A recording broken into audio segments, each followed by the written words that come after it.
Hello, everybody. Welcome to another episode of YHS on Monster Island. I'm your host, Jacob Walsh, and with me, as always, is my brother from another Mamagon, Jakey. Wow. I'm the one that's supposed to do the intros. Well, I can't top that, but it is always a pleasure to be here talking to our listeners and our fans and all that good stuff. But most importantly, to the astonishing architect of Godzilla Tower, the most tenured ticket taker at World Children's Land, and the coolest cockroach on this side of the M Space Hunter Nebula, Mr. Jacob Walsh. Always a pleasure, my friend. Whoa. Dude, you don't know how much I love them. I kind of want to put those all on my business cards at work, and I just want to make people refer to me by these titles. Thank you so much for that. Hey, that's what I'm here for. That's why you pay me the big bucks, man. Dude, I know this is not a toy episode or anything, but I can't help but be very jealous of those two Gigans behind you. Oh, thank you. Yeah, they look great. Yeah, it's like the red, white, and blue. The Captain America Gigan is a Gigabrain from Wonderfest in 2020. It's a glow in the dark. I love Gigabrain. And then the other one is it's a Marmot Vinyl Legion 90. I think it's from 98. But these both the Marmot I've picked up in a local store here in the Dallas-Fort Worth area on one of my toy hunts. Go check those out on the YHS YouTube channel. And then the other one I got I ordered it obviously, which is what we're usually relegated to have to do to get really cool kaiju stuff. Exactly. But I love it. It's one of my favorite pieces, and it's not like a super expensive piece, and it's not like hard to find or whatever, and it's a newer piece, but there's something about that weird paint scheme. It's like, I don't know, it's patriotic American Gigan or something. I don't know. I've never really been one to jump into the weird color variants. Yeah. It's always for me, it's always been I want to stick to whatever they look like in the films or whatever. But in my, lately in the last couple of years, it's been way more appealing to me. And I don't know why. I think it's just the weirdness of it has gotten to a point where it's oh, that looks stupid. I want that badly. So, well, I mean, I know we're planning to do a toy episode soon, and I want to talk about just Sofubi in general, right? Soft vinyl and kind of the rounded edges versus the hyper realistic X Plus and all that good stuff. Because Sofubi, it's tied to the history, the economic history, the national history of Japan, and it's fascinating. And I've recently dug really deep into the history of Sofubi, not just kaiju, but just our Godzilla, but all of kaiju. And we talk about our bull marks and our M1s and marmots and such, and Marasan, which obviously was the first. I'm excited to talk to you about it because I'm with you. I always leaned towards the hyper realistic, the ones that look like the actual suit designs. Yeah. But there's something about these little guys. It's I don't know if it's the rounded edges, the cuteness factor or what, but it's those are really cool. But some people go overboard. I'm never going to be a Sofubi only type guy. There's some expensive figures out there. I know I know we're already getting off track here. We're talking about toys, but it's I only own a few of those, and it's for that reason. I've always kind of been hey, these are kind of cool, but for the prices they are, I'd rather have something that looks accurate. And for a while, I just didn't get it. But lately, I've been okay, but here's one that I really want. Or it's there's starting to be a list, and I'm okay, I'm starting to come around to the stuff. But but that's for another. That's a completely that might be a 10-part episode. It might be. We're going to have a long... Dude, I feel like we could do an entire episode, and we might, just on Trendmasters, just on that early 90s stuff. Anyway, listen, we'll get back to that. I wanted to ask you, since it's been 2 weeks, Kong, Godzilla vs. Kong is out. It's been out for 2 weeks. And I was just wondering if you're, since you've been able to sit on it a little bit, if your feelings have changed about any of it, or what are you thinking? It's funny. I've watched it since the last time we spoke. I've watched it once, by myself, and then actually once with my wife, who's not a Godzilla fan, but that's it's kind of become a little bit of a mainstream pop culture thing because it's doing so well. Yeah. And she's seen Godzilla films before. Just by being around me, as when I get through my when I watch 10 in a weekend. But she enjoyed it and stuff. It's funny though, as I watched it those other 2 times, I don't know if it changed dramatically, positive or negative. I think it kind of nestled into where I thought it would. To me, it's really, I want to say it's middle of the pack when viewed in totality for me. Kind of, it's in that, I don't know, like probably if I had to rank them, probably in that 15 to 20 range, maybe 13 to 20 range. Okay. But some of the moments in it are really iconic moments. I just think throughout the entire, if you sit down and watch the entire film, I don't know if it beats out some of the films I know we'll talk about today or tonight or whenever you're listening to this. But I would say it really kind of nestled in there, and that's a good place. I think it's one of my favorite modern, so post Millennium series, so post Final Wars, maybe with the exception of Shin Godzilla, it might be my favorite. That and King of the Monsters are probably in there. So it's a good place. I'm very happy with that. That's a good place for it to be. There's only 3 or 4 I can't stand. So, I mean, anything above like 30 is probably pretty good. That means I enjoyed it. How about you? No, I agree. I've put it on a couple times and I've let it just kind of play, and there's been a few times where I've just watched certain scenes, but I feel pretty much the same as you. I'm very happy with it, and I think overall, at least out of the MonsterVerse that's happening, it's still kind of up in the maybe 2 or it's up in the we only got 4 films, but still I think it's one of the best of those 4.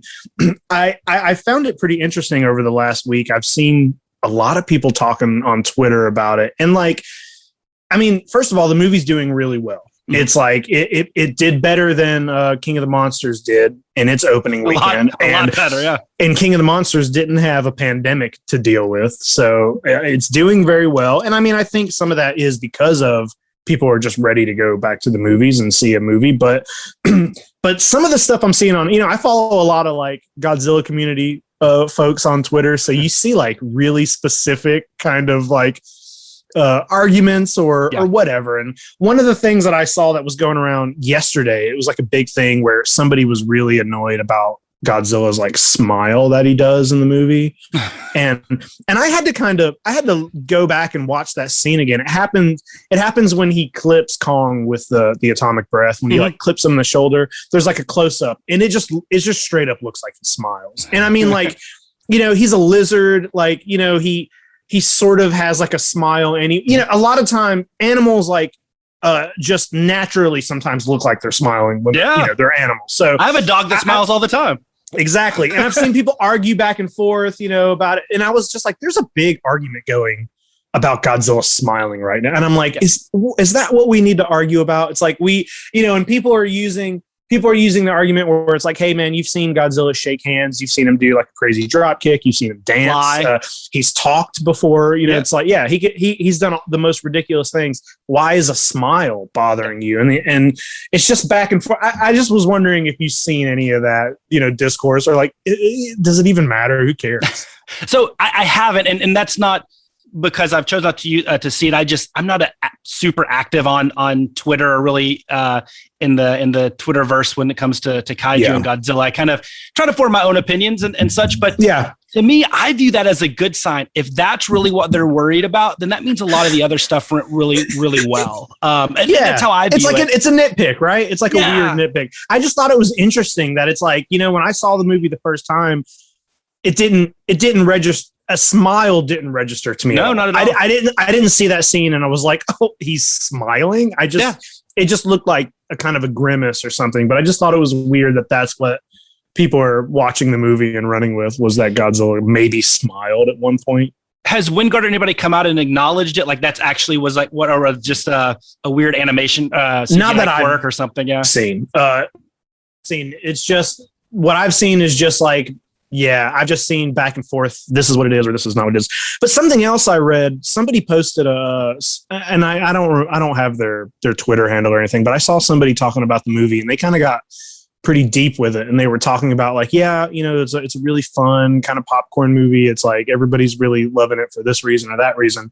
But they were like, if you, kind of want to dig into it a little bit, this is the movie that has the most, character development for both Kong and Godzilla. And they're like, and they're saying like, when you start this movie, we already know that these species don't like each other. There was some war, whatever.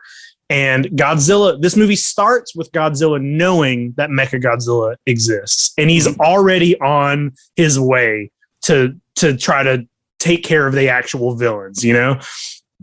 But he stops. He's on that mission, but he hates Kong so much that he's just like, oh, hold on, I'm gonna go fight this monkey. And Kong wants to get home so bad, but he's like, hold on, I gotta fight this lizard, you know. And they have their fights. They hate each other. All this stuff happens. Kong makes his way home. He is in Hollow Earth. He is home, and then Godzilla is where Mechagodzilla is. He's in Hong Kong, where Mechagodzilla is, and says, hey, you know what? Fuck Mechagodzilla. I'm gonna fight this monkey. And Kong's at home. He can just stay there, and he's like, you know what? I'm gonna go fight this lizard. And like, you know, they hate each other for whatever reasons. And what this person said was that once Mechagodzilla shows up and they're fighting Mechagodzilla, when Godzilla makes a decision to charge that axe, he's like, that axe, Godzilla knows what that weapon is. And that weapon has been used to kill probably plenty of Godzilla species. And Godzilla looked at that axe, put his bullshit aside and said, I'm going to power up this weapon that has been used to kill my family for centuries so we can team up for Mechagodzilla. And the dude was like, that's some fucking plot development. You know, he's like, that's some character. And no, people gloss over it and say it's silly because it's monsters, but it's like, that's not a bad character arc, you know? Oh, absolutely. And I've actually, so I was listening to another Kaiju podcast recently, and they had a lot of their listeners write in and talk about kind of their initial thoughts. And one of their listeners said a very similar, the thematic relevance of this putting aside their differences. And it made me think, I was like, at first, my first inclination was like, yeah, I mean, they had to because it's Godzilla and Kong. But then I think about it, you look at the other team ups, and in reality, there wasn't this visceral hatred. Then they put aside their differences to defeat the greater evil. You know, it's Godzilla and Anguirus. They're buddies, right? I mean, they talk to each other. It's always Godzilla and his friend that are already his friends. Yeah, I mean, the closest you could do would probably be would have been probably a Ghidorah the three-headed monster. Mothra talks Rodan and Godzilla into joining up and putting aside their bickering. But obviously, this is on a grander scale, and and such. So it's I don't think we can look past it. I think it deserves that. I think it's a cool theme, and it might get buried in the popcorny nature of things, but I think it's there. I bet you it was a decision that they made on purpose. And I don't know. I kudos to them. Hats off to those that have kind of pointed that out, because I think it's valid. Yeah, I do. I think so too, for sure. Because like even us who have grown up watching Godzilla, watch the movie, and like I kind of was sucked into the grandeur of the entire thing, and just who's gonna win? Who's gonna win? And I just didn't care about that kind of stuff. But then when it gets pointed out, you're like, man, that's some legit filmmaking in a Godzilla movie. So I love that. I'm glad we had that talk. That felt good. I'm glad that I always get stressed out when a new movie comes out that you like, and then it's like, okay, am I going to like this in a couple weeks, or am I going to like that? Always stresses me out. But you know what? It's fair. That's just human nature, right? Like there's always something. There's the luster will wear off of a lot of things, not just films. And so I go in thinking like, I'm going to like it, and there's no way in the world I'm going to like it or hate it that exact amount a week from now, a month from now, a year from now. Right. I might grow to love it. And there's movies in the Godzilla series that they were always kind of like, okay, this is fine. And now they're some of my favorite. And the other way around, where I'm like, this is great. And then like rewatching, and it's like, ooh, is it great? What was I drinking that night? Like one of those things. So I think that's so prevalent, not only in the Godzilla series, but that's just human nature. So I don't get too upset about it, because I know what you ask me as initial thought. That is my initial thought, but it's going to change. Everybody's allowed to change their mind on subsequent viewings. Yeah, for sure. Well, that kind of brings us into the main conversation here. So I'm pretty sure it was the night we saw Godzilla versus Kong. I'm sitting at home and I get a message from you, and you're watching Godzilla 2000. And I don't know. And like, I don't know. Can you tell me where this decision came from? Where it's like new Godzilla movie day, you're watching. We just saw Godzilla versus Kong, and you decide to go home and put on Godzilla 2000. Well, I will tell you, it made Godzilla versus Kong that much better, at least for that extra night. No, I can tell you, there was a little bit of a method to my madness. And I mentioned it on the last episode. Like, sometimes I just do some crazy stuff when it comes to my kaiju viewing. But I was, for just the last, I don't know, couple of months, I've just been trying to watch a lot of the Godzilla films I haven't seen in a while. And I would say I'm doing in chronologically, but roughly. Like, there's some movies that I watch regularly. I don't need to rewatch Destroy All Monsters. Like, I've seen it 1,000 times, and I probably exactly. So Godzilla 2000 is one that I don't watch a lot. And so, and I just finished right before Godzilla versus Kong came out. I finished Godzilla versus Destroya. So I finished kind of the Heisei era, and so I was going right into Millennium. Still in order. I skipped TriStar, but I did rewatch it, but that's okay. I'm allowed that one. And because that's a whole different conversation I'm sure we'll get into today or tonight. And so that's the reason I watched it. And, I would say that I went into it thinking it was one of my least favorite Godzilla movies of all time. It would be in the bottom 3 or 4. And after I watched it, it's one of my least favorite Godzilla movies. It's in the bottom 3 or 4. Not much has changed on that. It is just, it's just not a good flick. It fails in so many ways. But that was the whole reason. It wasn't, if I would have watched Godzilla versus Kong a week earlier, I could have been watching this after Godzilla versus Mechagodzilla 2 or something. Right. It just totally was just right. That's unfortunate, but also I think it's also sometimes kind of fun to watch like a good one versus back to back. Watch one you really like, and then watch one you maybe don't like. And so you watched Godzilla 2000, and I recently rewatched Godzilla versus Megaguirus, and then this weekend I decided, once we talked about what this episode would be, I was like, well, I guess I also need to watch Godzilla 2000. And I remember when the TriStar Godzilla came out, it was a big deal, and Godzilla 2000 was in the theaters here. Yeah. And I remember going to see it, however, I don't remember how old I don't know, 14 or something.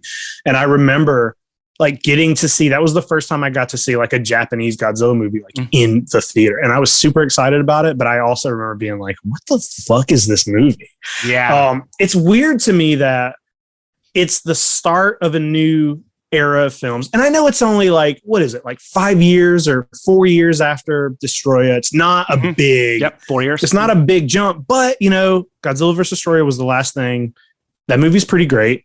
Yeah. And then they're going to start, the new series, and Godzilla 2000 just seems like it almost seems like a offshoot throwaway film. It's a weird start to a series. It does I kind of was into the way it starts. Like, it does have some good imagery at the beginning with, Godzilla eating the boat, and there's like some kind of spooky stuff. They try to keep him but it's just like such a blah movie. Yeah. Well, Orga sucks, dude.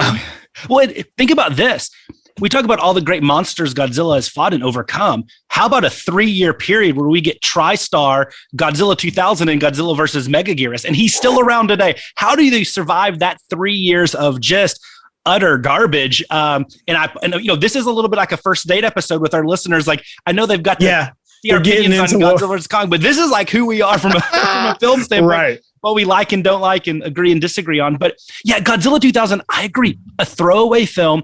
I would say, like, if I had to do a compliment sandwich, I would say with number one is, I do think the actor's name escapes me right now, but that played Shinoda. I think he's actually pretty main guy. Charming thing. And he was also in Godzilla and Mothra Battle for Earth. He was Yuji Ando, I believe his name was, or Ando, but he was kind of the corporate lackey guy that turned his opinions around. Anyway, I think he's good, and EO's fine, but everything else sucks. And then the other part of the compliment sandwich would be that, like, it's not too long. I don't know.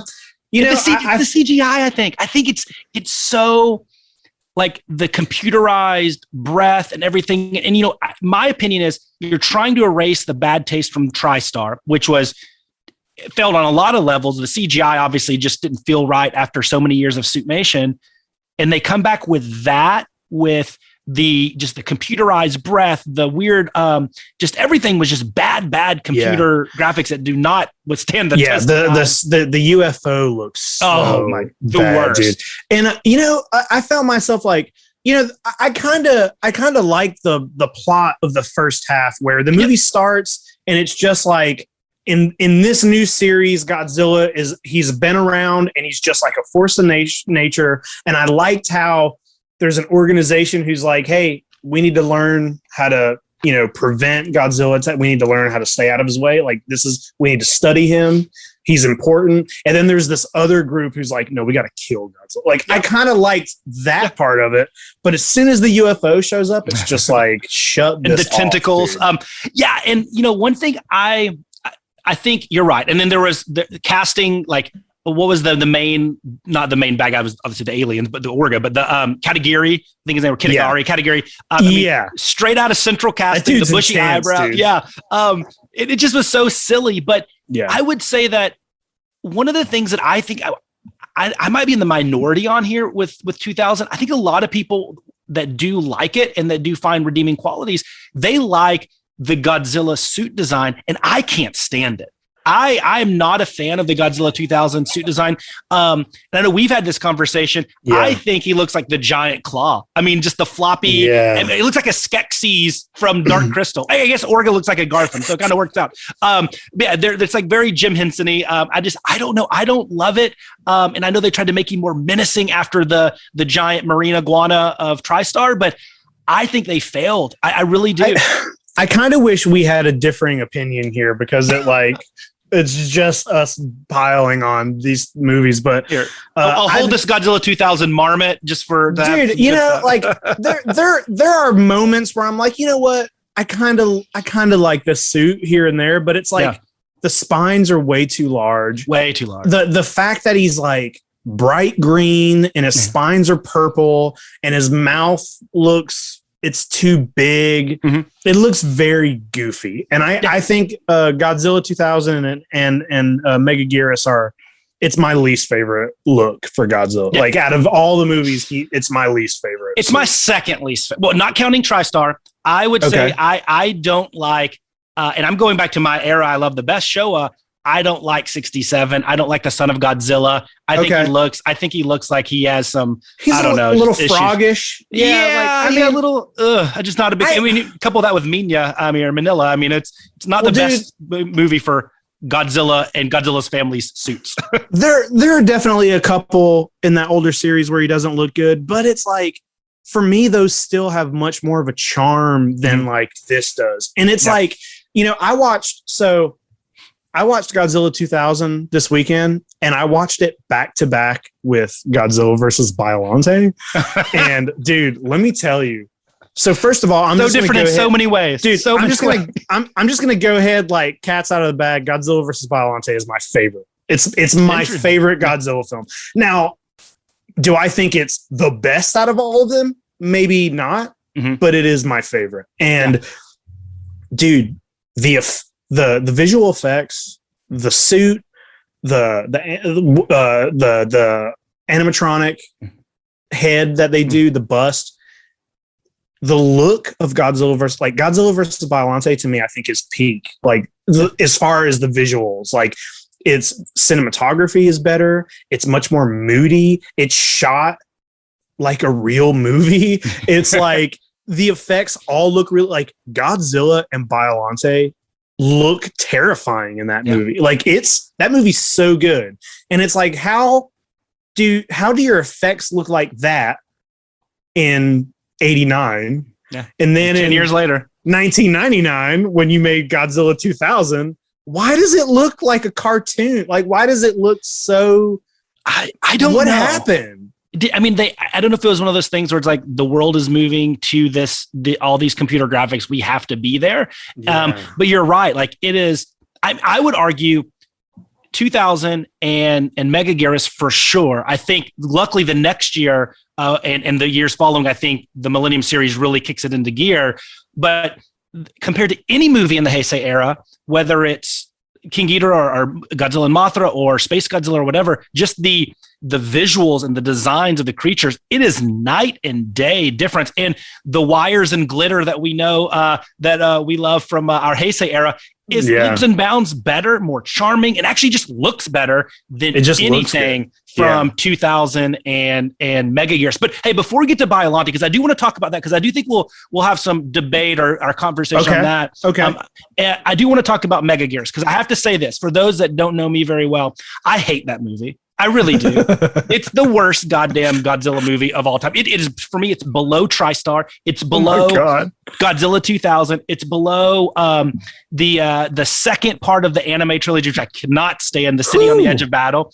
It is, I mean, it's the same dumb suit as 2000. I mean, the Megaguirus as a monster, I always call him Diet Batra. I mean, he really is. It's a knockoff. Like Batra is such a better version of Megaguirus. 100%. I mean, G-Grasper is dumb. The Griffin is dumb. I mean, the kid in it is sexist. You can't even believe that one lady's in G-Grasper. I mean, you just have, you have so much just terrible stuff. I hate Dimension Tide. I hate everything about that film.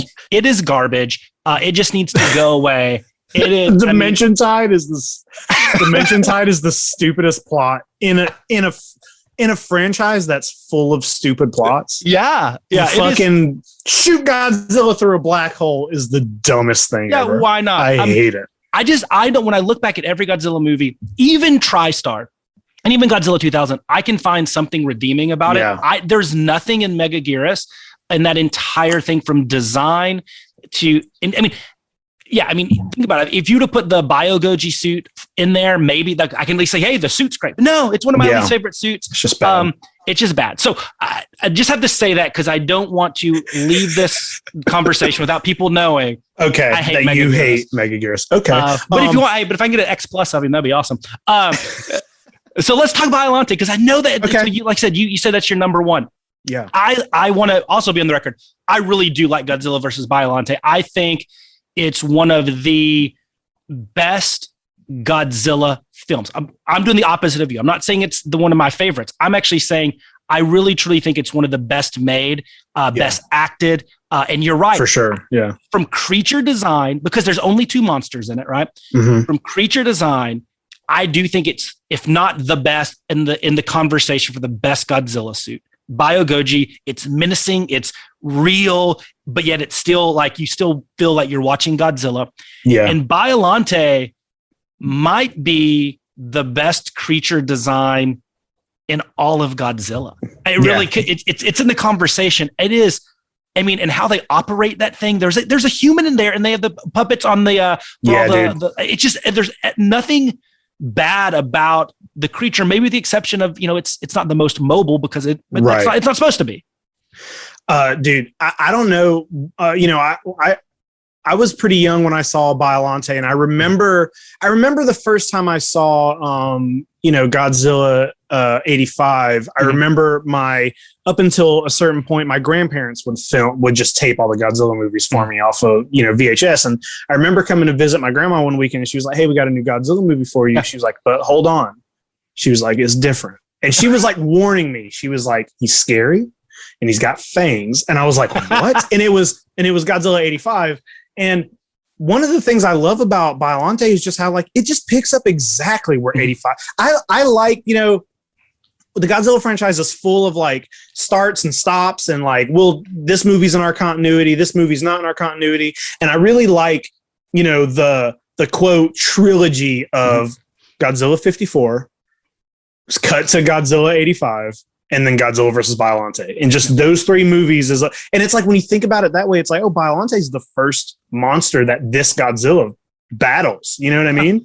If you don't count everything else. But dude, I don't know what it is about Godzilla versus Biollante. He's, Godzilla kind of goes to this thing where he shows up, everybody's scared of him. He's fucking shit up. He faces Biollante, he fucks more shit up, and then he fights Biollante again. And then he's kind of just like, I'm done. You know what I mean? And he goes to the sea. I like his I like that Godzilla where it's like you get to watch him fight something. He's not evil. He's not a good guy. He's just what he wants. He's just whatever he wants to be. He's a destructive force of nature. Yeah. I will never get over how good he looks in that movie. And I mean, I think he looks good in the Heisei era. Yeah. Altogether. Like that Agreed. Altogether is my favorite suit, but Biollante for sure. And I don't know what it is. If it's like, I grew up really loving like Little Shop of Horrors. And it's just like something about half plant, half Godzilla. Yeah. Like Biollante is terrifying. You know what I mean? Like she is the coolest looking creature of the entire thing. Like just what you said, that is hands down. I think if I had to rank best movies, it would maybe be 2 or 3. You know what I mean? But if we're going with favorite, it's absolutely my number 1 film. Well, it's interesting because it was the 20, and I could be getting my dates wrong. So if we have some fact checkers out there, please. I'm going to throw a disclaimer. I might be wrong. I think it was 2014. They did the big survey in Japan. I think it was some industry executives or industry experts and some fans. And Godzilla versus Biollante was the number 1 Godzilla movie for the fans. Yeah. So to me, I think that's where like I don't hold it in that high regard because, like I said, I think it's an amazing movie. I think it's great. I think Biollante is a monster what we have not seen before in a Godzilla film. I think the closest you could think of is maybe like Hedorah, like with the fact that it's just a little totally out there. I mean, I'm not saying they're similar. And it's also like a little more on the serious side. Yeah, but that one was an experimental movie that failed on all their experiments, whereas Biollante was solid. To me, like I agree with Akira Ifukube, who famously now he's dead, but did not like Godzilla versus Biollante, mostly because of the music and also because he hated that. And what a weird thing to hate. He hated that the fictional country of Saradia, which we all know Godzilla films love fictional countries, right? That it sounded more a European than Middle Eastern. It was supposed to be obviously a very Middle Eastern, a satire on the oil greed and all that type of stuff. And that's not why I dislike it, but I agree with him. The music to me is not the strongest. Now I will put the disclaimer out there. I'm not a music guy in the sense that I can look past it. Like I notice really good music and I notice really bad, but like, I'm not going to really understand the subtle nuance. I thought some of it was kind of weird and misplaced. I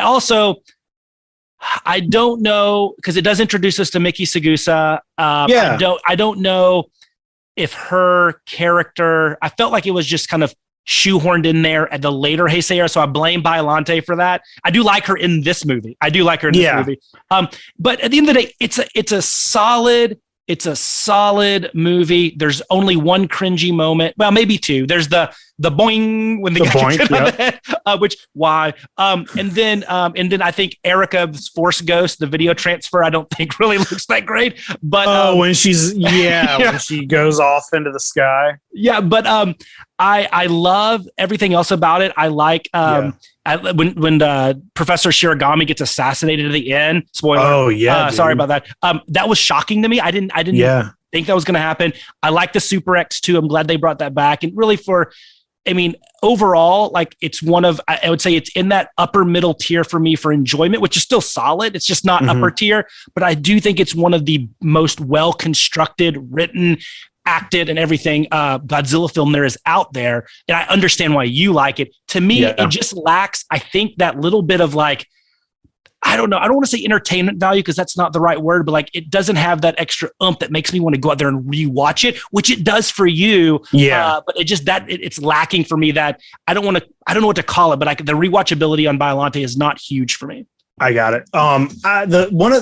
So first of all, about the music, that's one of the things where like when I'm a kid watching these movies, the music is the last thing I think about. And like now as an adult, that's always like, I was concerned about the music for Godzilla versus Kong before I saw it, and I was just like, I don't know, man. I don't know if I like this guy. He did the music for Justice League and I didn't like the music in that. So it's like, now I'm a big music guy, but when I was a kid growing up with it, it wasn't something that even crossed my mind. And I think when you fall in love with a movie at a young age and you always love it, if you overlook those things, then it's like, well, that's just the music from Biollante to me. You know what I mean? It's like, that's just what the music is. Well, one other thing on Biollante, which it's a personal story for me.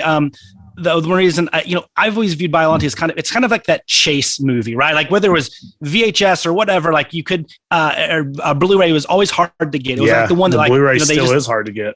Exactly. We want to throw a couple $100 at that. But I remember, so I'm getting all these, this was probably early 90s, and I'm getting all these movies from a guy that, I probably discovered in G-Fan magazine. He was, taping them from someplace in like Stoneham, Massachusetts, and mailing them to me in Texas and stuff. And Biollante was hard to get. I walk into the mall, and when Starlog was trying to do their actual brick and mortar stores, I walked into this huge Starlog store, and in there was Godzilla versus Biollante on VHS, the HBO home video. Mm-hmm. $80. It was $80 in the 90s. And so I'm like, well, I can't get that. So I put it on my Christmas list. I think, like I said, I want to say it was 91, 92. So I was 10 or 11, right? And bam, I got it for Christmas. And so I had this just build up of, this is an $80 movie. This is going to be the greatest Godzilla movie of all time. And to a 10 or 11 year old, it's built it up a little bit. Exactly. Yeah. I was expecting and then I saw it after I saw probably Godzilla versus King Ghidorah, the 91, and maybe even Godzilla Mothra if it was 92-ish, 93. Like I said, I can't remember the date. So I saw them a little bit out of order. And so I think that also has tainted my just opinion of Biollante. But once again, it's knocking it down from a top tier to that upper middle tier. I'm not saying it's a bad movie. Right. I really like it. Well, I can understand that, especially because like in Godzilla versus Biollante, the battle's very short. Short. Godzilla shows up when she's in Rose form, and it's maybe 4 minutes, if that. It's a very short. He dispatches of Rose form Biollante very quickly. And I remember the first time I saw it. I was very fascinated just by like a mad scientist creating a big plant monster with teeth in the middle of a road. And I remember when he defeats her the first time, I remember being like, no, that can't be. Like, I remember almost being annoyed about it and being like, that's going to be it. It's just going to be Godzilla destroying stuff the rest of the movie. So when she kind of shows back up towards the end, I was like, what the fuck is that? I was like, and even that battle is short compared to, any other Godzilla battle. But I don't know, man, there's something about the like shortness and the sweetness of it that it just like, I don't know. It has a good story. It has a good story to support it. That's the other thing. Like, we know like Godzilla movies we've talked about. It's like, I don't, and I know you don't give a pass because they're Godzilla movie. Like the story has to be good, especially if the battles are short. You got to fill that with good stuff and make the battles mean something. And I think Biollante does that better than most Godzilla films. I don't think there's any doubt there. And also that cover art on the poster on the VHS and stuff with the giant. I mean, that might have done Biollante a disservice because that might even be cooler than the Biollante design, which is one of the coolest. You could say that about all of those posters from the Heisei films. Like they all had the best. Great. It was that one artist, I can't remember his name, but the one guy did all of those. And, they're all amazing. So, well, what's the one on your list? What are we talking about on your side? Well, when I look at my Godzilla, I've kind of view them in clusters, right? Like it's hard for me to say this is 1 and this is 2 and this is 3, but like I would say there's 5 to 7 that to me are like upper tier, upper echelon. Like they're kind of the Mount Rushmore, but with more heads of Godzilla films. And then it kind of goes into clusters until you get down to the bottom cluster, which is Godzilla versus Megaguirus and Godzilla 2000 and TriStar and those guys. So for me, and I'm going to go ahead and throw this out there. Can we just kind of ride off the original Gojira as... Go ahead. I almost was going to say that right at the beginning of the conversation. We all know that the original is the best. It's everybody's like it transcends the genre. There's no film that's better. Yeah, it's so much better that it's like we don't need to talk about how that's our favorite one because it just is. It is hauntingly beautiful. It goes right up there. Honestly, like I view it in the same way as I view like Kurosawa's Seven Samurai or anything like that. It is something. It's created a genre and then over history has transcended it. It's amazing. It's beautiful. It's tear jerking. The only negative on Gojira is it has low rewatchability because it will just tear you apart watching it. It's so not great. Like, it's not one of those that's like, it's no Godzilla versus Megalon. You know what I mean? It's like, you're not going to watch it and just be like, It's not fun, you know? No. So one of my top ones, and I know we'll talk about a few, but one I'll throw out there first because it's one that I know everybody has seen. It's a very popular one, and I'm going back to the Showa era, and I'm going back to 1964 for Mothra versus Godzilla, aka Godzilla versus the Thing. And why I like this is I would say there's, for a Showa era film, it has probably one of the least amount of kind of what I'll call cringy moments. Like, okay, like I'm an adult, like I need to kind of roll my eyes at that. I think it's really solid. I think it's visually beautiful. I love, obviously the last movie of Godzilla as a true bad entity, a bad dude. His entrance coming from underground is freaking amazing. But I will say what really drives this ahead of some other movies that I have in kind of my top cluster, I love the story and the acting, specifically of the Dream Team. Probably my two favorite actors of that era, of the Godzilla era, of the show era, of Akira Takarada and Hiroshi Koizumi. Them as the two leads of that. To me, it is truly a dream team, and I think they just act it beautifully. But it's not unique stories. They're not unique themes. It's bad corporation exploiting an egg, exploiting something. I mean, we've seen that back from King Kong, right? I just think that they do it and convincing natives to trust, the modern folk. They're sketch. I think they do it so well. I think they and especially in the show era in the 60s, they do really great stuff. I think we have to give kudos to Kenji Sahara as the evil bad guy, and because I love Sahara. I mean, he's in probably the most Godzilla movies of anybody. And other than Rodan, I think this is his best performance. I love that stuff. And then Yoshifumi Tajima is kind of his lackey. He's kind of the comic relief as well. Love those guys. And there's nothing to me that's bad about this. We get the Mothra song, Mothra ya Mothra. We get everything. Like to me, there's not a lot bad here. And I can rewatch this film 1,000 times over. And the only negative I have is I don't love the fact that Godzilla, after, destroying Mothra and kicking ass and being this badass, does lose to two worms. But the worms get him. But hey, that's not the only time that happens in the series. So overall, that's one of my favorites of the Showa era. And that is one that I talked about earlier. When I was a kid, it was fine. It was okay. But it has now risen to the top where I probably watched that maybe more than any other Godzilla film. Dude, I was about to say the same thing, that like when I was a kid, I didn't care as much about Godzilla. I remember being annoyed about the poster for, saying Godzilla versus the Thing, and it had all the tentacles on it. Yeah. And Mothra was like blocked out. And I remember being like, oh, what is this thing? It's a moth. And it's like, it's just Mothra. I feel like when I was a kid, it was just like, it was just another Godzilla movie. It wasn't one of my favorites because at the time I didn't care so much about Mothra. I was just like, she's a big moth. Like, she's fine. It's fine, but it's not, Ghidorah or Gigan or like all these weird fucking monsters. It's one of those movies where you definitely, as you get a little older, like appreciate that movie more. I agree. And there's something that I wonder, and I don't want to get like off track here, but since you talked about like how good the villains are in this movie, it's weird because like when you look at like Godzilla versus Kong or King of the Monsters or any of the newer ones, maybe not 2014 because that's a little more, I feel like, grounded in reality. But for sure. But like King of the Monsters and Kong, they have those kind of weird, over the top human plots with ridiculous villains. And when you like look at certain scenes in those movies compared to the others, you're like, this is very Godzilla. But for some reason, when I'm watching them, I'm like, okay, why does it feel so different when we try to do what they did, so well? That's a great question. Does it like, do they know, like they had to at the time, and this, of course, me putting words into these great, many of them late actors. I mean, I guess Takarada is still around, and so is Sahara. But did they probably knew that they were on this new emerging genre, this kind of low budget? I mean, I'd say Godzilla versus Mothra, even Ishiro Honda credits is kind of the first one where they tilt into targeting young boys for as the main viewing audience. Right. Well, you put those Mothra twins in a movie, you know what I mean? Like that's, I love, it's like, come on. God bless the Edos.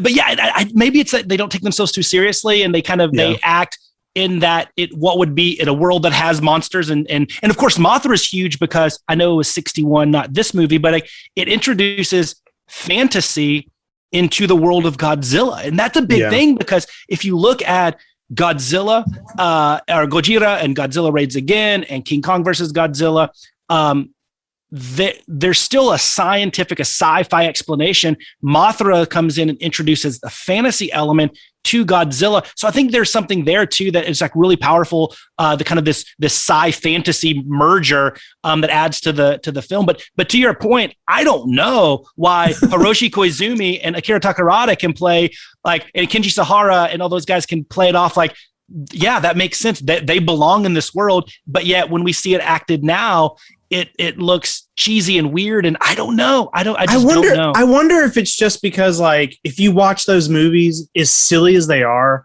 they tend to take those roles very serious, and it's like even though they're silly and they're acting dumb or whatever, it's almost like they know what kind of movie they're in. They believe it, and they're just going. Like speaking, dude. I don't want to just jump off of Mothra. No, if you're not done. I'm like. Good. Talking about those villains, another pair of villains that I want to talk about that are really fun in another movie that I gave a rewatch to this weekend is Godzilla versus Gigan. Those two, dude. First of all, they're the dumbest villains in the in a series with a lot of dumb villains, dude. I love how. So when I was younger, Godzilla versus Gigan was it was one of my favorite, and it still is. It still is, but I don't watch it as much as I used to. So I was giving it a rewatch, and I love everything. I love it's kind of like the main character is an artist. It's just like he's an artist. And, Gengo Kataka, Yeah, and I love that he's like getting recruited because the aliens are like, well, we need ideas because we need kids to come to our fake amusement park. To our fake amusement park. But I love like in the very first meeting, he's meeting with these guys for the very first time. And he's like, oh, cool. What kind of stuff are you guys going to have here? And they're like, oh, we're going to have a lot more monsters, but we're going to also kill the real monsters. Yeah. And I'm like, they're just giving away their plot to this dude first meeting. And they're just like, where's the tape? Our secret plan is on the tape. Yeah. It's like they just give everything away. Right. And I was like, they're super serious about it. Yeah. I love it. So I love that they're cockroaches. And then it's also like, as evil as those guys are throughout the entire film, when they're explaining their plan at the very end and they're just like, hey, we came from a world a lot like this one and the humans of our world destroyed it. And you guys are going to do the same thing. And it's like, you kind of like, oh, maybe these guys are the good guys. Yeah. They got a point here. It's the old adage, like the best villains are the ones that you can relate to and you can understand their point of view, right? I mean, if they're just evil incarnate, then it's like, okay, bad guy. But I agree. So Gigan for me is one of the most rewatchable Godzilla movies. And I would say I have it. It's probably in that second cluster for me. It's definitely, I would say it's up at the top of that. So, I mean, I'm talking Gigan's a top 10 film for me as well. And I would say that and Terror of Mechagodzilla, for me, I would say are kind of in my most underrated from the Showa era. For sure, and, But Gigan, first off, the suit design is amazing. Yeah, Gigan is going to be so iconic. You mentioned it. The lead, I think, is one of the most likable, charming. You root for him more than maybe anybody else. He has this badass girlfriend who kicks ass and is like a martial artist and actually saves the day. So progressive. Yep. There is the environmental message, but it's not as overt and over your head as Smog Monster. The environmental message, it just pops up in the very end. You know what I mean? It's not really out there until those aliens give their, and then you're like, oh, this movie's on a little bit of a different level. Yeah. And you get blood. That's what I wanted to bring up. So this movie, Godzilla versus Gigan was one of my favorites. And the fact that it's so close to what is maybe my second favorite Godzilla movie of all time, which we'll talk about in a minute, is Godzilla versus Megalon. And, Gigan's in that one, but it's so weird to think about how silly that one is, and how like this one was like, hey, you know what? This one's gonna be gory. Yeah. And it's like for a Godzilla movie, dude, when Anguirus just runs into Gigan, that there's like a split second shot of just a gush of blood. Yeah, all over the camera. Oh, I remember as a kid seeing that for the first time, being like, "There's a lot of blood in this for a Godzilla movie," and it's just like, dude, whenever, hey, one of the best concepts out of any Godzilla film, the Godzilla Tower shows up, and it's like kicking Godzilla's ass. It's his toughest villain. I mean, truly, like Godzilla Tower might be the most powerful enemy he's ever faced. Yeah. It's not Destroyer. It's not the Oxygen Destroyer. It's freaking Godzilla Tower at World Children's Land. Yeah, I agree. And you're right. The blood. I think it's the first time you see a monster make Godzilla and Anguirus bleed. And it's for those out there, Anguirus is my favorite kaiju, not named Godzilla in the history of kaiju.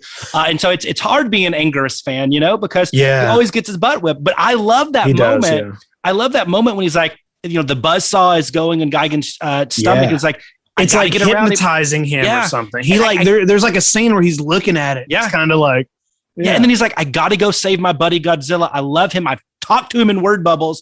I got to go and help him.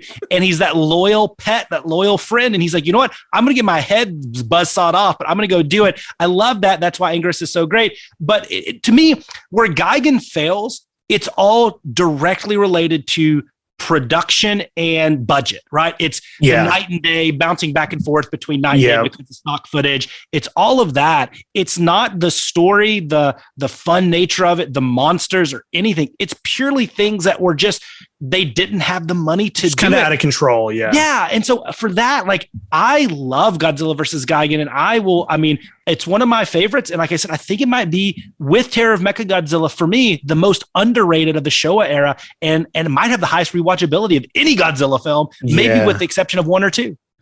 I think Gigan has just like, Gigan is, with the exception, I think, of Biollante, is maybe the most well-designed kaiju of all time. And it's like, it's weird. One of the things that I feel like is the funniest joke about Godzilla versus Megalon is that Godzilla is fighting two villains that just neither one of them have hands. You know what I mean? Like, that's the funniest thing about that movie is they're teaming up two villains, no hands, but they're just like, fuck it, we'll put them with each other. The fact that he's just two claws, he's like a side. You always see or hear that Gigan's a cyborg or whatever, but it's like, you don't get any kind of info about that. Not until Final Wars. The Final Wars version, obviously, exactly. But the Final Wars is such a. I like Final Wars Gigan, but the classic Gigan is better to me. 9 day. But dude, that movie's great. And let's talk about Megalon. Let's talk about Godzilla versus Megalon. Let's talk about Megalon. It's a perfect segue.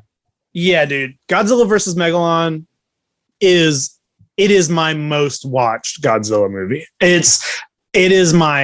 I would say that it is my second favorite out of everything. It is just so silly. Megalon, to me, he's a giant cockroach, Seatopia. Yeah. It's just so funny. And then Megalon and Gigan together, I think, are both just like, we're talking about Orga earlier and how dumb and how bad of a design Orga is. And then how it looks like they were just bored and drew Orga in 10 seconds. Megalon and Gigan together, clapping hands with each other and kicking Jet Jaguar back and forth, is just, it's the best thing ever. That movie has the fucking punch song is amazing. Jet Jaguar is just amazing. Dude, isn't it weird how a year ago on April Fool's, Toho put out a fake. Did you see that fake Jet Jaguar trailer they put out? I didn't. You told me about it. So it was an April Fool's thing. And now I know we haven't seen Singular Point yet, but it looks like Jet Jaguar might be a main character in this. He's always been one of my favorites. I love his relationship with Godzilla, where he just shows up on Monster Island, wakes Godzilla up, and is like, "Hey man, I'm trying just come do this." And the handshake at the end, everything about that movie is amazing. Yeah, I mean, it's so silly. It is. From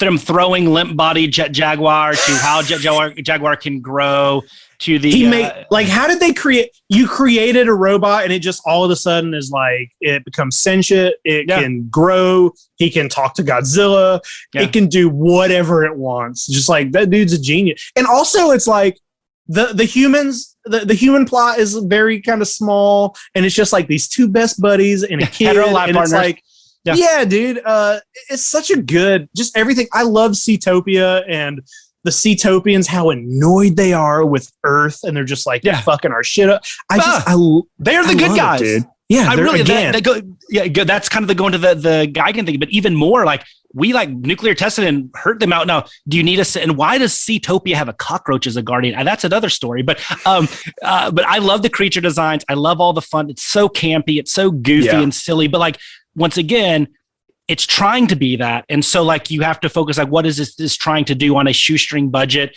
There's just so much silliness. Megalon it's middle of the pack for me just because of all that silliness. Like it's not necessarily always my cup of tea. I think it goes a little too far, but I love most of it. Yeah. And I have nothing like the negative stuff. Once again, it's just, I mean, you have to be in that mindset to watch something that's like super, super silly, very, very kind of Henshin Super Sentai, like with the robots and everything. Right. But and I forget his name. I think it's Katsuhiko Sasaki that plays Goro. Yeah. I love him because he's Ichinose in Terror of Mechagodzilla. And then he comes back for King of the Godzilla versus King Ghidorah, King Ghidorah. I love him. I think the human plot it's small, like you said. It doesn't get in the way, but it works. Yeah, and it does. I think the visuals in Megalon, even with the sliding on the tail drop kick, the funny weird water device boat thing at the very beginning, the kids paddling on. The little like dolphin thing. Yeah, there's so many things that are so memorable about it that you can't look past Godzilla versus Megalon. And like I said, once again, if you're like, give me a silly Godzilla film to watch, to me, it's Gigan, it's Megalon. Those probably would be 1 and 2 on the recommendation list. Yeah. And I love it. Like it's definitely a movie I like a lot. It just, once again, if I had to rank my favorite, it's probably middle of the pack, but like middle of the pack is still like, I love it. Well, like whenever, Abby started watching Godzilla stuff and she started kind of getting into it, like anytime anybody asks me like, hey, I've never seen a Godzilla movie, what should I do? That's a hard question because when there are 36 movies, what I usually try to do is like, I say, well, watch the original first. Of course. And then I usually say, I give them, watch Godzilla versus Biollante because that's, you want to watch them fight something. And I usually tell them Godzilla versus Mechagodzilla, the original Godzilla versus Mechagodzilla. And then I tell them Godzilla versus Megalon because it's like, you want to go like, I want to try to give you a little piece of like the extremes of Godzilla. You know what I mean? It's like Godzilla versus Megalon is always, dude, over a Halloween weekend, there's a drive-in about an hour and a half away from me. And I found out that over Halloween weekend, they were going to be showing some Godzilla movies. And I was like, oh, okay, I'll go to this. And, I've only been to a drive-in a handful of times. I've only seen a handful of, of the Japanese Godzilla films on a big screen. And they did versus Megalon. And then they did Godzilla versus Mechagodzilla. And then Destroy All Monsters back to back. The Jake playlist. Yeah, dude, I was like, there was me and there was like 2 other people there, and I went and dude, it was amazing. I was just like, this is the dream. Like watching these 3 movies back to back on a fucking big screen. It was the best thing ever, dude. I want to see Godzilla versus Megalon on the kind of screen I saw Godzilla versus Kong on. Yeah. Well, so that's a good segue because one of the last non-legendary or Godzilla films I saw on a big screen when I was living out in LA many moons ago at the Egyptian Theater there, I saw one of my other favorites, and we can talk about this one because this is a totally different end of the spectrum from the Millennium series. And I'm going to see if I can do the trailer justice here. Are you ready? How about this? Gojira, Mothra, King Ghidorah, Dai Kaiju Sokugeki. Of course, that is Godzilla, Mothra, King Ghidorah, Giant Monster, All Out Attack from 2001. GMK. Yes. We'll go, unless you just want me to say that trailer all the time, I will go with GMK here. But I love this film because not quite Shin Godzilla different, from what we've seen. I'm not nothing, maybe with the exception of TriStar, but that's for the worst. I don't know if one is kind of moved away from what we were kind of getting with Godzilla than GMK. And I thought they nailed it. It is a movie that it balances like a serious tone, but with some of the wackiest, fantasy elements. I mean, guardian monsters, and it's kind of like a dark, realistic, quote unquote, fantasy. Right. But I love, it starts a lot of times with the creature design. I love Godzilla's design here. He's evil. There's the no pupils in his eyes. Yep. He looks like what he represents in this film, which is he is just this amalgamation of the dead, the souls of the dead. Souls of the dead. It's such a cool thing. Yeah, and so I love that, and I love that they bring back Mothra and King Ghidorah and Baragon. Unfortunately, one of my biggest gripes with GMK, even though it's a top 5 for me, is simply the original plan was to have it to be Baragon, Anguirus, and Varan, but because the studios were like, nobody knows who they are. Like, no, let's bring in Mothra. And that would have been a bold move, dude. Like that would have been great. I like it because guardian monsters, like these are, no beam weapons, no power monsters. Yeah. You know what I mean? Exactly. Varan can come from a lake, and it'd be amazing. Dude, as much as I love King Ghidorah and Mothra, it's like they're a little bit overused. Like they are, you know what I mean? And it's like, it's like, you can't get mad at it because they're both great, but also it's like, okay, bring somebody else back. You know what I mean? Yeah. But, dude, that movie, I wonder what number was, so there was Godzilla 2000 and then Megaguirus. How many was it next, or what was it goes because that was next. It goes GMK, dude. Because here's the thing, like you have those 3 bad years, and then you have GMK, Godzilla against Mechagodzilla, and Tokyo SOS, which those 2, the only 2 in the Millennium series that connect. Yeah, and I'll tell you, spoiler, Tokyo SOS, the second part of that is also in my top 5. It's one of my favorite movies of all time. Yeah. And Godzilla against Mechagodzilla, I think, is solid. It is very solid. And it just leads into it. But I like those movies as well. But as standalones, which the Millennium series was, going from Megaguirus to GMK, I mean, that's a jump, dude. It's huge. And in tone, it's a tonal shift. It's everything. And it's just it just feels different. It's obviously way heavier in suitmation. And even though you do get some of the Showa era anime physics, if you will, the tosses where they just keep flying and stuff. You get daytime fights, you get the guardian monsters turning to force ghosts, you get all this kind of cool stuff. And I'm in the minority. I actually didn't mind them making King Ghidorah, a good guy in this, just to do something different. No, I don't think that's a bad thing. Like one thing that I always say, and I'm pretty sure I might have said this on our other episode, but one of my favorite things that the Godzilla series, especially in the later years, has done is decided to say, hey, you know what? We've done a lot of these. Let's change. Let's do something weird. Let's make a good guy bad. Let's just fucking make it.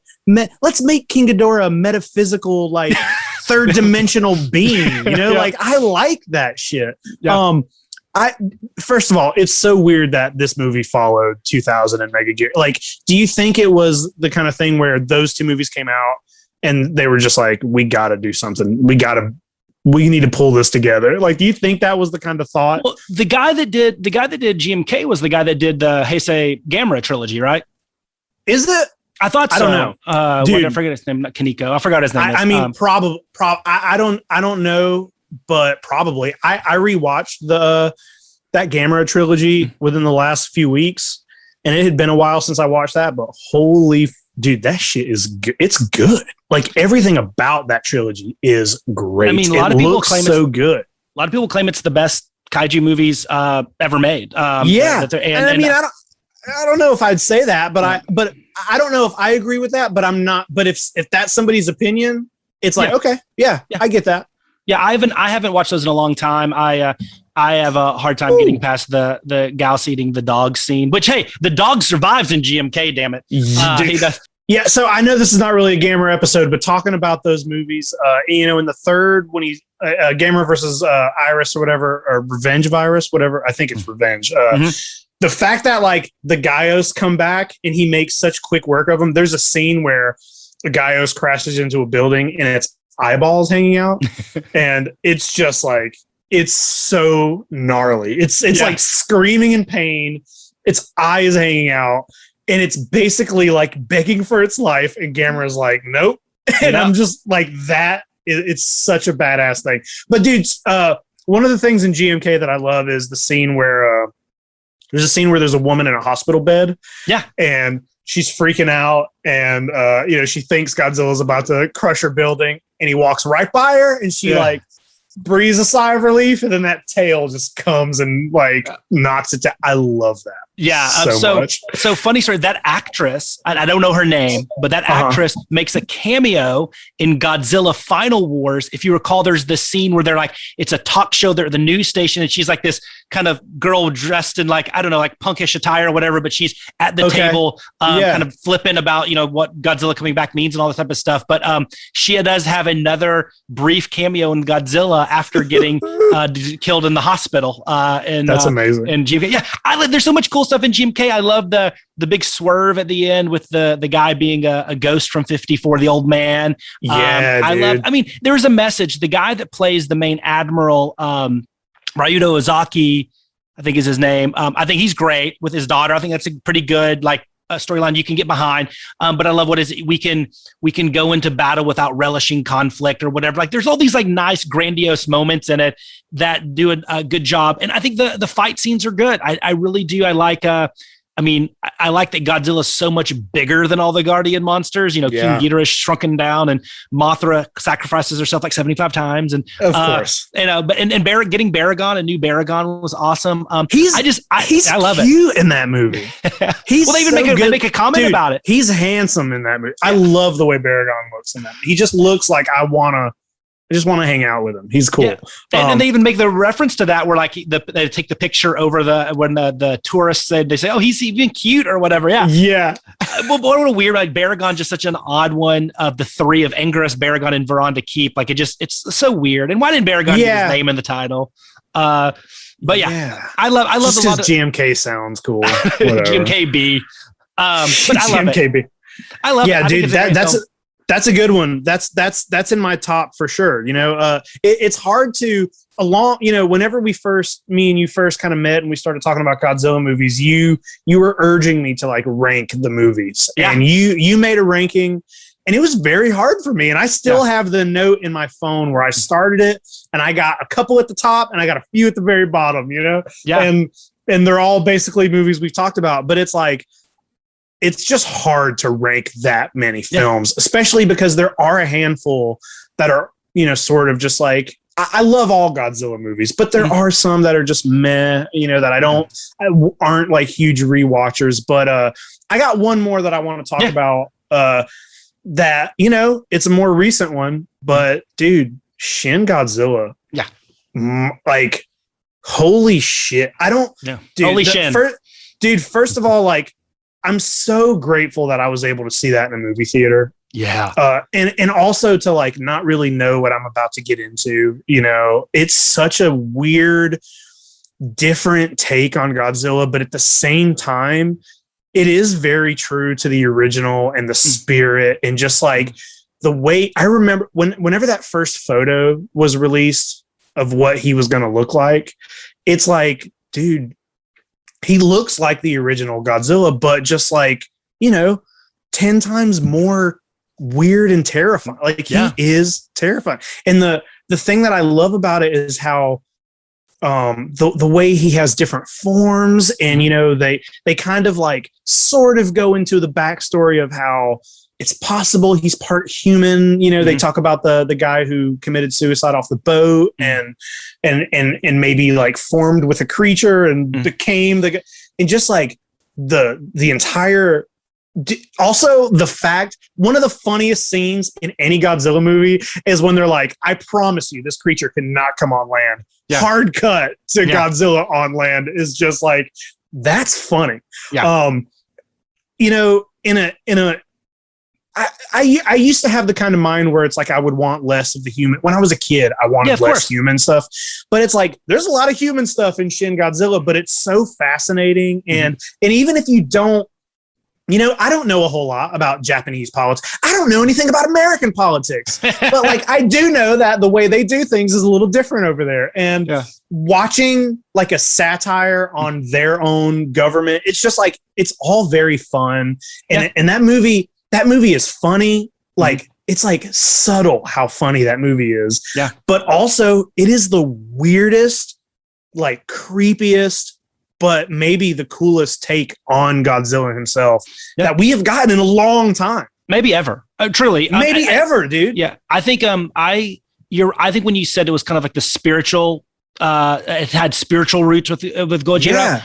I agree, because it's not a radioactive dinosaur, right? It's not a radioactive anything. It is, right? I guess it's the nuclear waste on these like sea life, but it's this, what if a creature could rapidly evolve to become, the goal of immortality, right? Yeah. And how I take it, like, are they going to figure out that after they get defeated with the blood coagulant with the humans, like, does it make sense for the next stage that we don't see in Shin Godzilla 2, right? That they make a more human form and little human form, and eventually, you go 8 or 10 or 15 form metamorphoses down the line, and maybe they're a purely, I'm going to get all Star Trek here, but like, maybe they're just this like gaseous state, this all-knowing, omnipotent, being a formless being. Like that to me is like, you overlay, what I think they did was so genius is they overlaid this cool concept, this sci-fi concept, this horror concept of this rapid metamorphosis and evolution from, single-celled organism, or in this case, a prehistoric sea creature,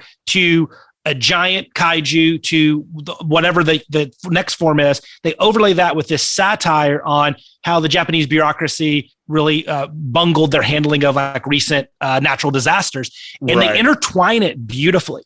It's hard for me to rank Shin Godzilla anything below the top couple, 1 or 2 or 3 spots when you talk about quality of the film, the filmmaking. Everything is good. To me, it suffers a little bit of what the original Gojira has, is that I don't rewatch it a lot. To me, it is a little bit, I take it a little bit more dense than I think you do. I think you like it a lot more than me as far as the entertainment value. But you're also a horror guy. Like, I mean, Shin Godzilla is a horror monster. It is like a body horror film. Yeah. I mean, and if you look at my list, like you'll see I'm more of a retro sci-fi guy. Give me Invasion of Astro Monster and that type of stuff, and Destroy All Monsters. But Shin is beautiful. It is a beautiful film. It is, and I want to say, like, even though it's probably middle of the pack on entertainment value for me, the creature design and everything and what they did, and because I do like when they do Godzilla different, it's just, this is the most different, and they nailed it. They it's so creepy and disgusting and weird, but yet it all makes sense. And like I said, it's beautiful storytelling with the satire kind of as the B track to the monster itself. It's beautiful. It's awesome. Dude, it does. One of my favorite things that this movie does is like, it has multiple moments that are sort of shocking. And I mean that as far as like, in every Godzilla film, you always kind of know what to expect. You know what Godzilla looks like, even if you're going from, Showa to Millennium, he looks different, but you know what Godzilla looks like. And the fact that, like, the first time you see this creature out of the water, it's like he's coming straight at you. His eyes are bulging out. He has no arms. His gills haven't fully. There's blood just pouring out of his gills. It's like, whoa, what the fuck am I looking at? Yeah. And but that happens. So there's this evolution from, you see the tail, you see that he stands up, and then the next time you see him, he's Shin Godzilla. You kind of think like, okay, well, this is it. This is the Godzilla of this movie. This is what he looks like, and he does look like that. But then you get the final shot of the movie, which is, seeing that tail with, like you said, the humanoids kind of coming off of it. It's so completely, even though you already know that this Godzilla, it morphs into what it needs to be. And they even say like, hey, maybe it's evolving to be the best version of itself in its environment. They give you that. But you still think, well, he's Godzilla. That's what he's going to look like. Yeah. But when you get that tail in the very end, it's a moment of like, holy, like, it's something that you never see. And then also, maybe the most beautiful scene in any Godzilla film is when he uses his atomic breath for the first time. Yeah. It's like that music is swelling, and it's like, there's this really he moves so slow that he looks like he's in slow motion. And when his mouth like opens in that weird, like wide, you're not expecting that to be what it looks like. And it's all purple. The glow is like, that movie is just like one, like, it's like a painting. That scene is like a painting, that dude, that movie's amazing. I'm so glad I got to see that in the theater. I love Shin Godzilla. Yeah. So much. There's a lot of depth to it. There really is. I mean, like I said, like you could sit there and you can have just conversations upon conversation about, it's not the only one that's ever done this in sci-fi and stuff, but like just taking what would take, millions, hundreds of thousands to millions of years of evolution and shrinking it down to a day or a week. I forget the timelines of the movies, but like, and I think that iconic scene of the armless with the gills and stuff when he comes on land for the first time think about it, like when animals came to become amphibious and become on land, that they went through that, but they developed that and went through those the gills forming into lungs and all the type of stuff over hundreds of thousands of years, millions of years, and they do it there. That is a beautiful way to depict that. And it's a Godzilla film that does it. And so, like, once again, for those that always tend to discredit Godzilla films, watch Shin Godzilla.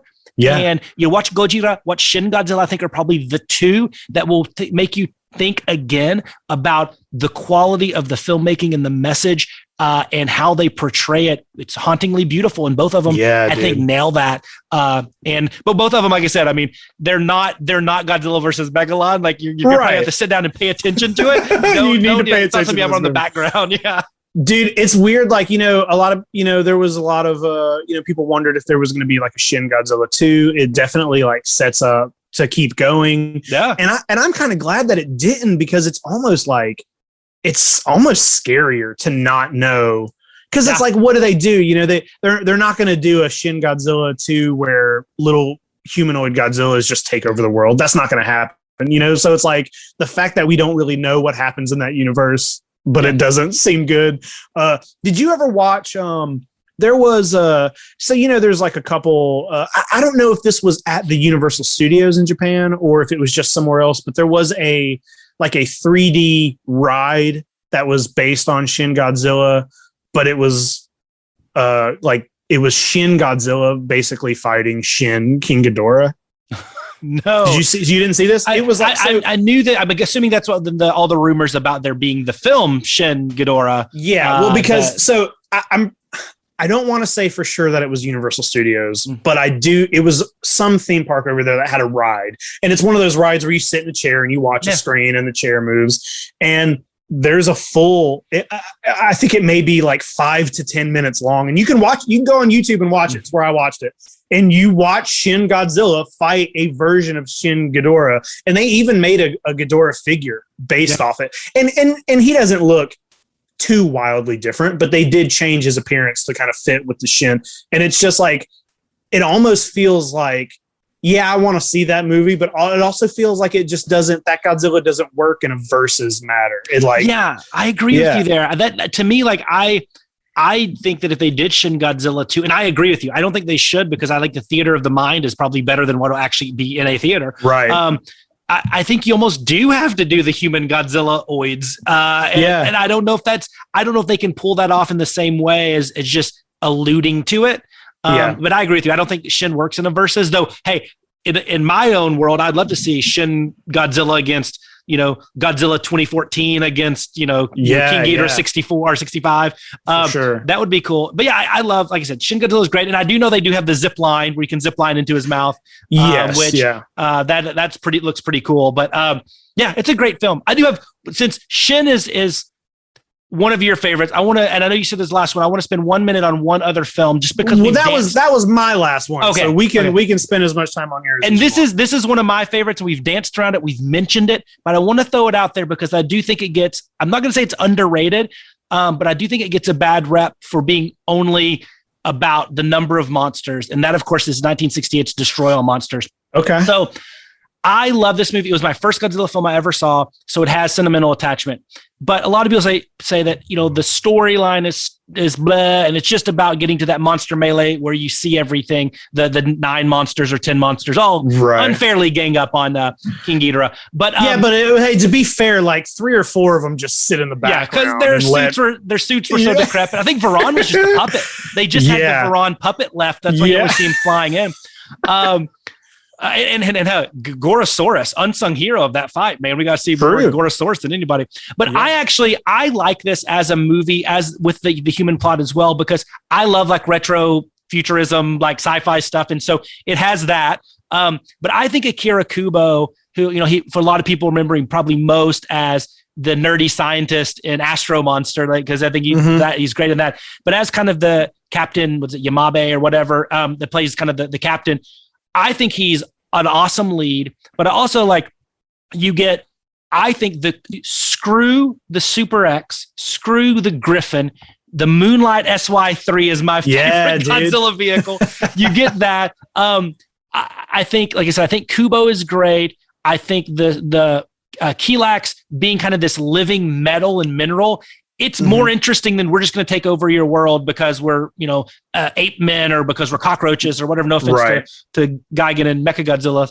But I thought that was cool. And, if you like original series Star Trek and you like Kaiju, I think Destroy All Monsters is wonderful. And you get a lot of iconic scenes. I mean, you get Anguirus flying up with King Ghidorah and getting dropped down, holding onto his neck. You get the kangaroo kick from Gorosaurus. You get some of the coolest things, I think, are Mothra larva and Kumanga or Spiga, whichever term you want to use, both shooting the webs at the same time, teaming up, which is kind of like, good guy and bad guy teaming up. For sure, yeah. And then, of course, the one thing that I think it's overlooked is seeing a multiple monsters all in the same team destroying a city, but not just seeing 2.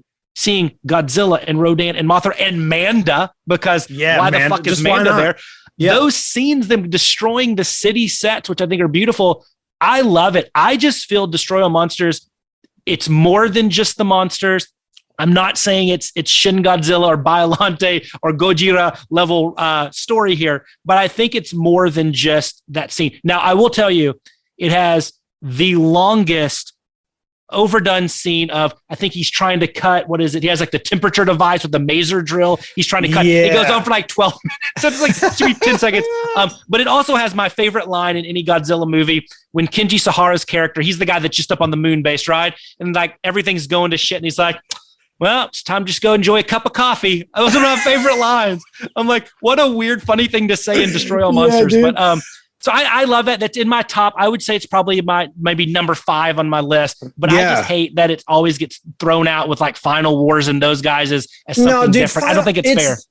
I think I know Final Wars was kind of trying to like pay homage to that movie. Yeah. And Final Wars is its own thing. Final Wars is like watching a Power Rangers episode, and like I know that they're trying to be like, it was one of the last things they were, but Destroy All Monsters, dude, that's an Avengers movie. You know what I mean? Like you gotta think Avengers. You gotta think like that's early time Avengers, like seeing all of those monsters. And like that's also, even though we've had Ghidorah in movie after movie, Destroy All Monsters is kind of the movie that like really cements Ghidorah as being the fact that you have to have all of these monsters team up just to defeat one creature who has no arms. That is why King Ghidorah is a badass.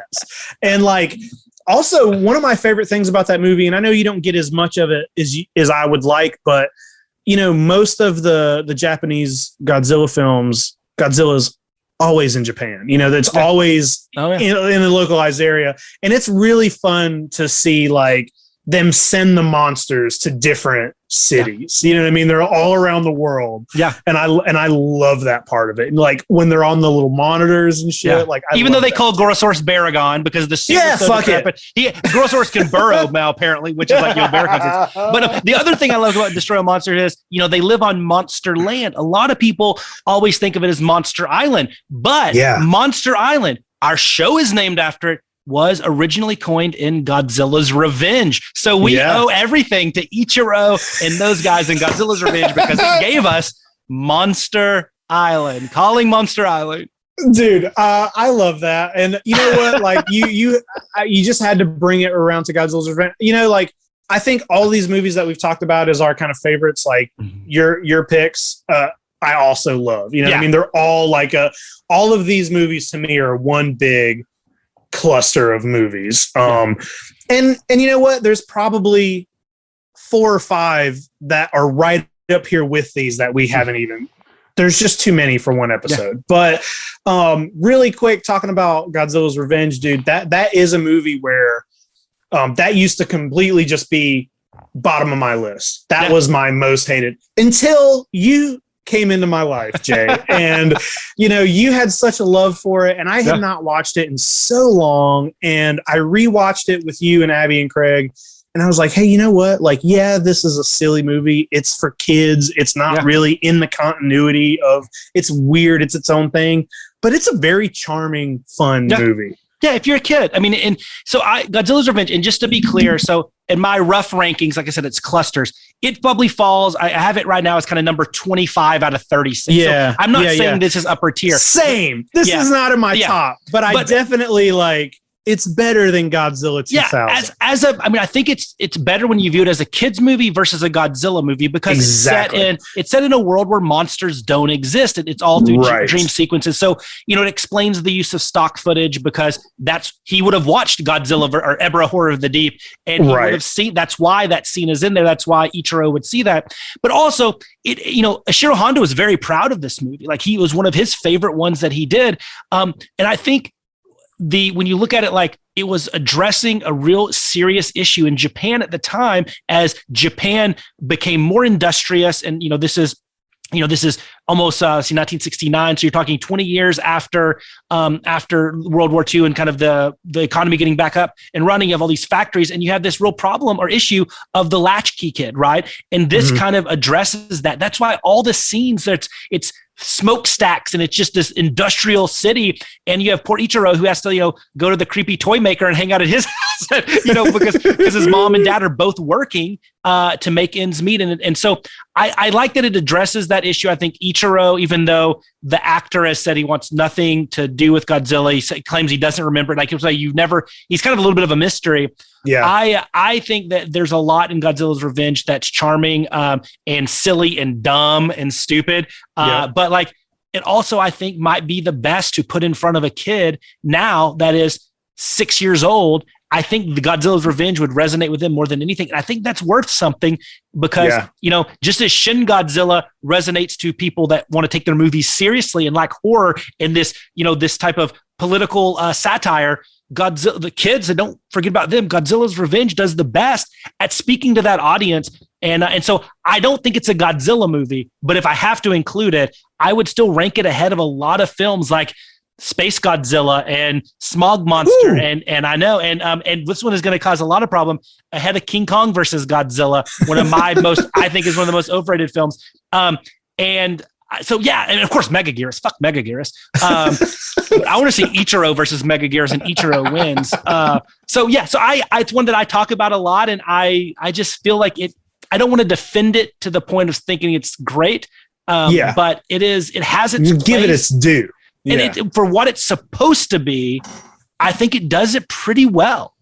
Yeah, dude, that's everything you just said about that movie is probably the best thing that's ever been said about that movie. And I'm sure somewhere like the spirit of Godzilla's Revenge is looking down on you and really appreciates everything you just said about it. Listen, I think that's got to be it. That's the closer for this episode. We were all over the place. We talked about toys, Godzilla versus Kong, best, worst.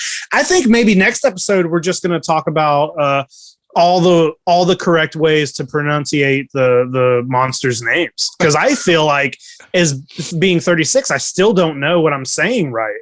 Well, here's the thing, like, and I suffer from this. I'm guilty party number one. I'll use American names, Godzilla, Rodan, Mothra, but yet for some reason in my head I can't use the Americanized, the English Ghidorah. I still call it Ghidorah because, why do I pick that out as the one Japanese name that I use? I don't go around saying, Listen, we'll do a quick thing real quick before we get off here. But like, when you're growing up and that's all you have access to is the American version. But you know what? Also, Anguirus, like it feels weird for me to say that because you know what? I grew up calling him Anguillus. Yeah, me too. And it's me too. No, me too. When I watched Godzilla versus Gigan the other day, they say his name 3 different ways in that movie. And Gigan, I'm like, Gigan, yeah.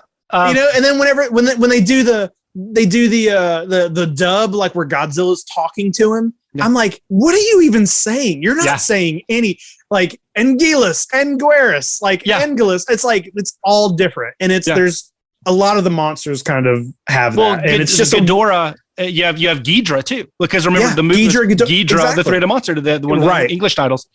Yeah, so that's a whole thing on its own. And it's so weird. Forgive me, fans. Forgive me, listeners. Like, it's okay if you're new to kaiju. Call them whatever you want. We know what you mean.